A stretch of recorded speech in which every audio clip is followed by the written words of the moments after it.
The Ukrainian authorities say towns northwest of the capital, Kyiv, are under relentless bombardment with intense fighting between government and Russian forces.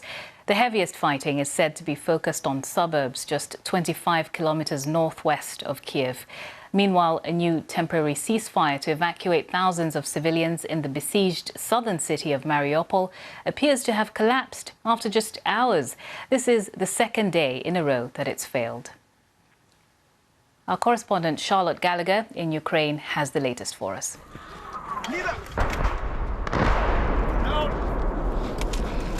A Russian strike on Irpin. Violence, destruction, panic. This city, close to the capital, is enduring heavy fighting, with more and more people attempting to escape. Many are heading to Lviv, a city close to the Polish border. The train station here is overwhelmed by the crowds. These children from an orphanage are some of the latest to leave.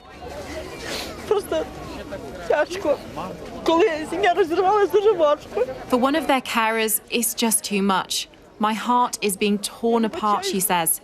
It's so tough. A few miles from the train station, weapons are being handed out, not to soldiers and police, but ordinary citizens who want to defend their city, families and Ukraine. It's a scene repeated across the country. We have already gained our future, but we are still fighting for our present. It is very important. We are still fighting for where the border will be, between life and slavery. This is the time when it is still possible to defeat evil without irreparable losses. The abandoned streets of Mariupol, a city under siege, encircled by Russian troops, around 200,000 people have been running out of food, water and power, living in darkness in cellars. Yesterday, the hope of escape was dashed after Russian shelling broke a ceasefire agreed to allow people to leave, though Moscow blamed Ukraine. Today, there will be another attempt to evacuate civilians. The city's mayor says they are under constant threat. In the first days of the war, we counted the victims in tens. Today, we count them in hundreds. Soon we'll count them in thousands. They won't even give us the chance to count the wounded and the dead, because the shelling has not stopped for 6 days. This is what people here fear, strikes from the sky. Despite Moscow's promises, the Russian Air Force have hit houses, schools and hospitals, not only military targets. Putin's prize target is the capital, Kyiv, though, the scars of war already visible. On the outskirts, troops and volunteers are in position and defences are being rapidly erected, like these anti-tank hedgehogs. The resistance remains defiant. Charlotte Gallagher, BBC News, Lviv. Let's just listen in now to a message that Ukraine's President Volodymyr Zelensky has posted online, speaking about the latest attack on the airport at Vinnytsia in central Ukraine. I've just been told about the rocket strike at Vinnytsia. 8 rockets against our town, against our peaceful, good Vinnytsia that never threatened Russia by any way. A rocket strike, tough, cynical, completely flattened the airport. They carry on destroying our infrastructure, our lives, built by us, by our fathers, by our grandfathers and grandmothers, by generations of Ukrainians. Every day we keep saying, close the sky over Ukraine to all Russian rockets, to Russian military aviation, to all those terrorists, and made a humanitarian air zone without rockets, without planes. We are people. Your humanitarian responsibility is to protect us, to protect people. You can do that.